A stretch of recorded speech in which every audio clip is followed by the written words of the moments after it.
Hello बच्चों, welcome to the world's best lecture in chemistry on YouTube. ठीक है, आपका स्वागत करता हूं, आपका शुभचिंतक निशांत श्रीवास्तव।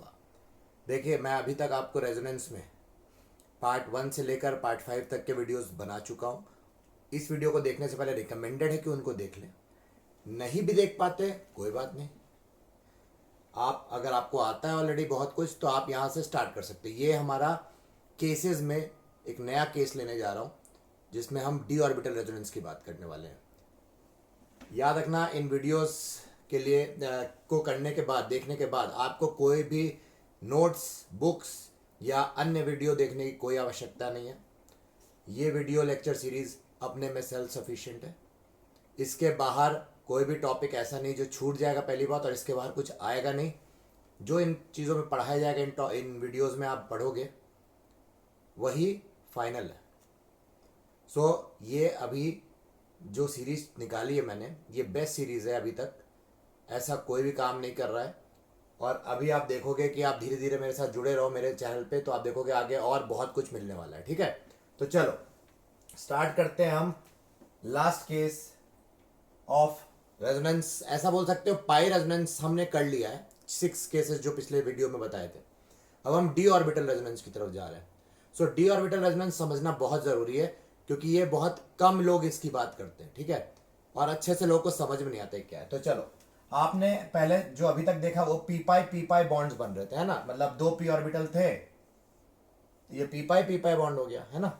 एक और आ गया, तो जब रेजोनेंस हुई तो ये इधर मूव कर गया और यहाँ पे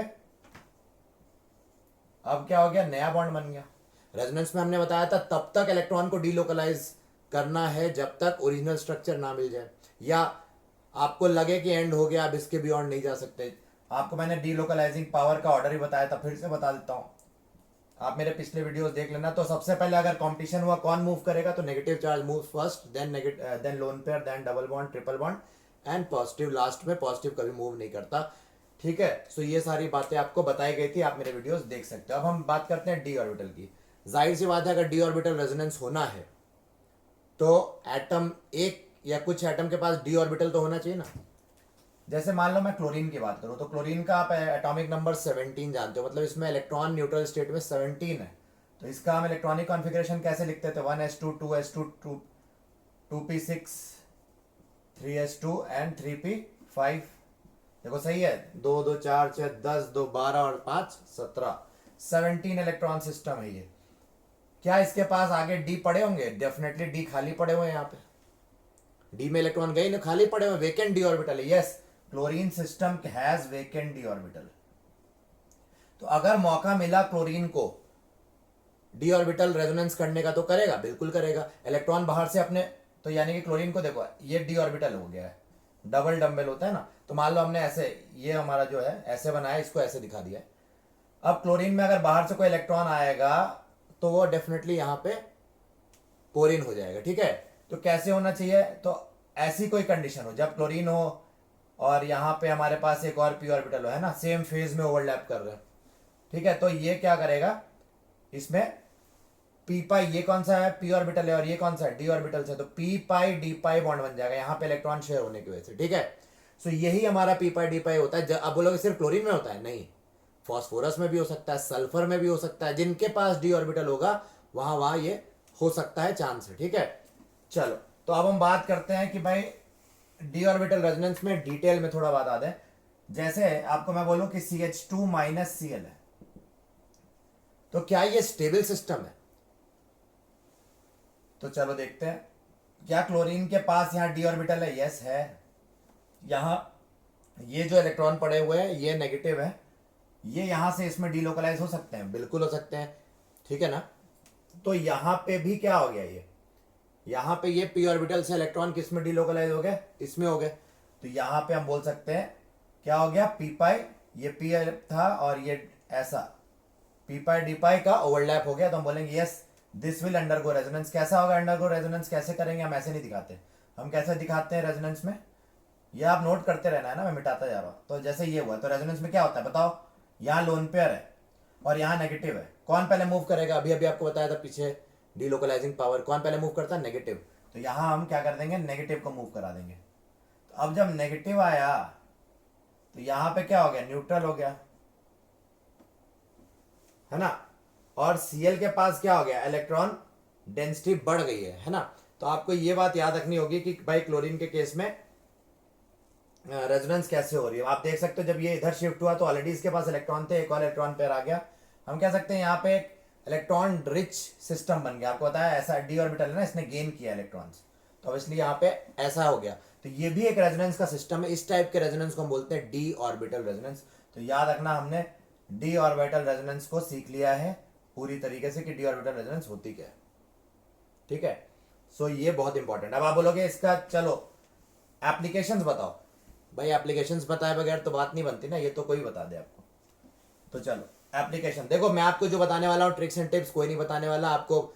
सारी बहुत सी चीजें आपको पहली बार और नया नया नया मिलेगा, ठीक है। तो आप इसका फायदा उठाओ और दूसरों को भी शेयर करना जरूर से। चलो यहाँ एप्लीकेशन देखते हैं।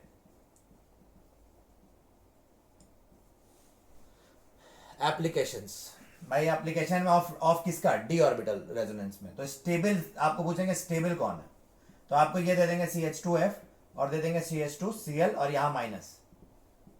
तो पढ़ा लिखा आदमी जानता है ये F ज्यादा माइनस आई ग्रुप है, आपने पिछले मेरे इंडक्टिव इफेक्ट सीरीज में देखा था। और यहां ये भी माइनस आई, पर ये स्ट्रॉन्गर माइनस आई है, वीकर है। तो फ्लोरीन यहां पे क्या करेगा, स्ट्रांगली इलेक्ट्रॉन खींचेगा इधर की ओर, ये भी खींचेगा पर कम खींचेगा। तो यहां का नेगेटिव डिस्ट्रीब्यूशन कम हो जाएगा, यहां नेगेटिव डेंसिटी। तो ये स्टेबल होना चाहिए ज्यादा इंडक्टिव इफेक्ट से। तो यस ये स्टेबल तो है पर उतना नहीं हो पाया, क्यों, यहां पे सिर्फ यहां पे भी इंडक्टिव है पर यह वीकर है। तो क्लोरीन ये पूरा सिस्टम उतना स्टेबल नहीं होना चाहिए था। बट यहां पे मैंने आपको क्या बताया, क्या है यहाँ पे डी ऑर्बिटल्स भी है, वेकेंट डी ऑर्बिटल, जिसके कारण यहाँ पी पाई डी पाई बॉन्डिंग भी हो रही है, यानी कि यहाँ रेजोनेंस इफेक्ट भी लग रहा है, जिसके कारण ये स्टेबल हो जा रहा है। तो इवन तो स्टेबल ये होना चाहिए था इंडक्टिव इफेक्ट से, बट यहाँ इंडक्टिव इफेक्ट वीकर भले ही है, लेकिन यहाँ पी पाई डी पाई बॉन्डिंग की वजह से ये सिस्टम ज्यादा स्टेबल हो जाता है। तो ये पहला एप्लीकेशन आपने देखा, ठीक है, स्टेबिलिटी पे। दूसरी बात जो दूसरा एप्लीकेशन आ सकता है वो ये है। अब बताओ यहाँ पे क्या ये एप्लीकेशन लगेगा नहीं, आप बताओ मुझे, मैं तो आपको दे रहा हूँ। यहाँ पे हमने CCl3 डाल दिया, क्या ये, एक मिनट, मैंने कुछ यहाँ पे मैंने माइनस डालना है, यहाँ माइनस है। बताओ यहाँ पे होगा क्या, डी ऑर्बिटल रेजोनेंस। तो यहाँ पे देखते हैं, आपको मालूम है CF3 भी माइनस आई ग्रुप है, ये स्ट्रॉन्ग माइनस आई है, CCl3 भी माइनस आई पर थोड़ा वीक है। तो अब इसलिए यहाँ पे क्या होगा, ये खींचेगा। बट देखो यहाँ कार्बन ऐसा दिख रहा है, एक्चुअली में इसका स्ट्रक्चर ऐसा है ना। और यहाँ पे इसका स्ट्रक्चर कैसा है, ऐसा है। तो क्या यहाँ पे डी ऑर्बिटल है क्या, कार्बन के पास डी ऑर्बिटल होते हैं क्या, नहीं होते हैं डी ऑर्बिटल। तो ये बेचारा यहाँ पे डी ऑर्बिटल रेजोनेंस नहीं होगा। यहाँ पे गलती मत कर देना कि क्लोरीन देखा तो डी ऑर्बिटल लगा दे, नहीं। यहाँ ये एटम देखो, नेगेटिव के बगल में कौन सा एटम है, तो यहाँ डी ऑर्बिटल वाला एटम नहीं है, यहाँ पी ऑर्बिटल वाला है। कार्बन के पास डी ऑर्बिटल नहीं होते वेकेंट। तो यस यहाँ पे हमारे पास नहीं हो सकता रेजोनेंस। तो यहाँ पे सिर्फ इंडक्टिव लगेगा, यहाँ पे भी इंडक्टिव लगेगा, लेकिन ये पावरफुल इंडक्टिव है। तो ऑब्वियसली ये इस बार ज्यादा इलेक्ट्रॉन खींचेगा, तो इसकी नेगेटिव चार्ज कम होगी, यानी कि ज्यादा न्यूट्रलाइज हो रहा है, स्टेबलाइज हो रहा। इस बार ये जीत गया, यानी कि ऐसे सिस्टम में डी ऑर्बिटल रेजोनेंस नहीं लगाना है। दिखने में लग रहा है लगा सकते हो, बट नहीं लगाना है, ठीक है। यहाँ सिर्फ इंडक्टिव इफेक्ट से देख लेना है, ओके। चलो आगे बढ़ते हैं। टेंशन मत लो यार, सब बहुत आसान है, मतलब आप कर ले जाओगे, कॉन्फिडेंस रखो। ये जो जेई और नीट और बिट सेट और जितने भी टाइप के एग्जाम है, सब एक तपस्या का नाम है। आसान है पर तपस्या है, मतलब मेहनत ज्यादा है, मतलब आपको लगे रहना है। ये कंसिस्टेंसी का खेल है, ये नहीं आपको नॉलेज, ठीक है, आप नॉलेज तो बटोरी लो, कंसिस्टेंट होगे नॉलेज भी आएगी और मेमोरी में भी वो नॉलेज रहनी चाहिए। क्या होता है, हम सोचते हैं अरे हमने तो इतना पढ़ लिया, पूरा हो गया, हमने 2 साल में सारा सिलेबस खत्म कर दिया, बट आपको रिटेन कितना है मेमोरी में, वो भी तो मैटर करता है ना। तो रिटेन के लिए क्या जरूरी है, रिवीजन। एक चैप्टर खत्म हुआ, पिछला भी उठा के रिवाइज करा, तब आगे बढ़े। ऐसे ही अपने ऊपर उसको पाइल अप करते गए और पीछे पीछे उसको रिवाइज करते गए, और क्या हो गया अल्टीमेटली, आपका जब लास्ट चैप्टर खत्म हुआ उससे पहले आपने सारे चैप्टर भी रिवाइज कर लिए। और इसी तरह से ये करोगे तो 2 साल करोगे तो रट ही जाएगा यार, कोई बड़ी बात नहीं है, ठीक है। तो इसलिए आपको प्रैक्टिस की जरूरत है। चलो एक और केस लेते हैं। यहाँ पे मान लो ऐसा आ गया, यहाँ नाइट्रोजन दे दिया हमने, है ना, नाइट्रोजन 3 बॉन्ड बनाता है, यहाँ भी चलो हमने रिंग डाल दी, मान लो और यहाँ पे हमने, चलो यहाँ पे हम ले लेते, फिर मैंने कुछ गड़बड़ी कर दी क्या? हाँ ठीक है, चलो मैं ऐसा ले लेता हूँ। चलो यहाँ पे NH3 प्लस, क्योंकि नाइट्रोजन 4 बॉन्ड के साथ प्लस आता है। यहाँ पे मैं चलो ऐसा ले लेता हूँ, यहाँ पे फॉस्फोरस डाल देता हूँ, फॉस्फीन ग्रुप, ये भी प्लस आएगा 4 बॉन्ड के साथ। ठीक है, तो नाइट्रोजन और फॉस्फोरस एक ही ग्रुप में। अब बताओ डी ऑर्बिटल है क्या यहाँ पे फॉस्फोरस के पास? Yes, there is a D orbital here, vacant D, but nitrogen के पास वेकेंट डी ऑर्बिटल नहीं है। अब देखो यहाँ पे क्या होगा, यहाँ नेगेटिव दिया हुआ है, क्वेश्चन में क्या दिया हुआ है, यहाँ नेगेटिव, इस कार्बन पे नेगेटिव दिया हुआ है। तो क्या ये नेगेटिव इस नाइट्रोजन की तरफ जा पाएगा? नहीं जाएगा। क्यों नहीं जाएगा बताओ? अगर ये चला गया तो नाइट्रोजन के पास 5 बॉन्ड बन जाएंगे, 3 ऑलरेडी बना चुका है, एक ऑलरेडी यहाँ पे भी है, तो एक और नेगेटिव आ गया तो एक और बॉन्ड, तो 5 बॉन्ड नाइट्रोजन बनाता है क्या? नहीं। तो ऑब्वियसली यहाँ पे पहली बात रेजोनेंस ही नहीं होगी नाइट्रोजन के साथ, और दूसरी बात नाइट्रोजन का डी ऑर्बिटल भी नहीं है कि एक्स्ट्रा इलेक्ट्रॉन को अकोमोडेट करे। बट फॉस्फोरस की बात करें, यहाँ 3D सिस्टम है, यहाँ पे डी ऑर्बिटल है, तो यहाँ पे जब डी ऑर्बिटल होगा तो ऑब्वियसली ये जब इधर आएगा तो फॉस्फोरस अपना इसको अकोमोडेट कर लेगा डी ऑर्बिटल में, इस नेगेटिव चार्ज को। सो क्या हो जाएगा? स्टेबिलिटी आ जाएगी। याद रखना, जितना रेजोनेंस होगा उतनी स्टेबिलिटी होगी, ये जनरल रूल है। ठीक है, ये याद रखना। तो ऑब्वियसली यहाँ पे रेजोनेंस का केस है, डेफिनेटली ये एप्लीकेशन में हमने देखा ये वाला केस ज्यादा स्टेबल है। ठीक है, चलो आगे बढ़ते हैं। आपको मजा आ रही होगी उम्मीद करता हूँ, ये बहुत इंपॉर्टेंट केसेस ले रहा हूँ मैं। एक और केस ले लेता हूँ। चलो यहाँ पे मैंने लिख दिया सल्फर,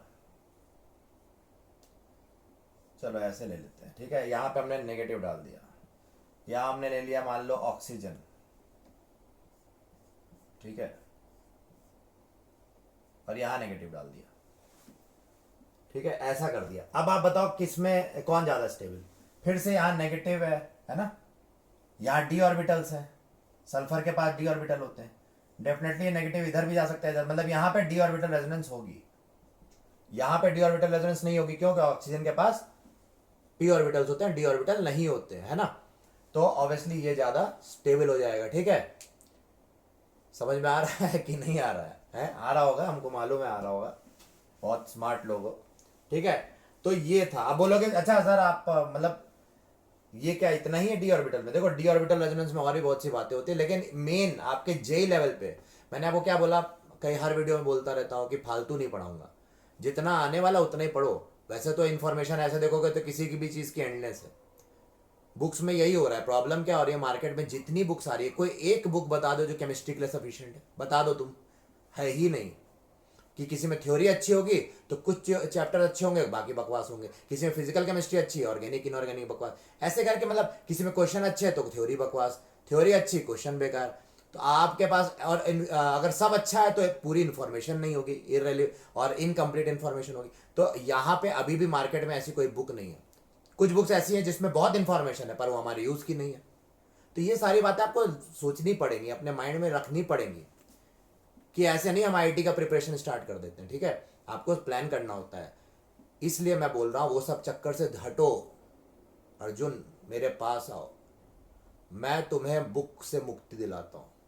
बुक की थ्योरी तुम्हें पढ़ने की जरूरत नहीं पड़ेगी अगर तुम एक एक कॉन्सेप्ट मेरा वीडियो से समझ लोगे और नोट में लिख लोगे। ठीक है, तो ये मोक्ष का कारण बनेगा, तुम्हारे मुक्ति मिल जाएगी अगर ये पूरे वीडियो सीरीज अच्छे से देख लेते हो। मैं गारंटी दे रहा हूँ तुम्हें, तुम भरोसा करो। ठीक है, तो चलो ये हमारा था डी ऑर्बिटल रेजोनेंस और उस पे एप्लीकेशंस। उम्मीद करता हूँ आपको मजा आ रही होगी।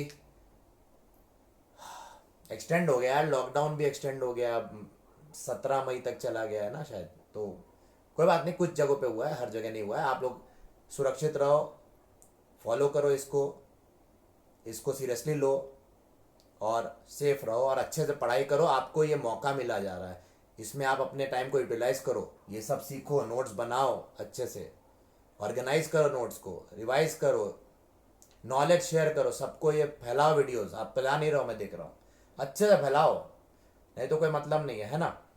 तो चलो थैंक यू सो मच, फिर मिलते हैं अगले वीडियो में। ये था हमारा पार्ट 6। अब हम मिलेंगे पार्ट 7 में, उसमें भी हम बहुत सी बातें करने वाले हैं, हम एग्जाम्पल्स लेने वाले हैं बहुत से, हम एप्लीकेशंस देखने वाले हैं बहुत से। ठीक है, तो चलो bye, take care, thank you so much, enjoy.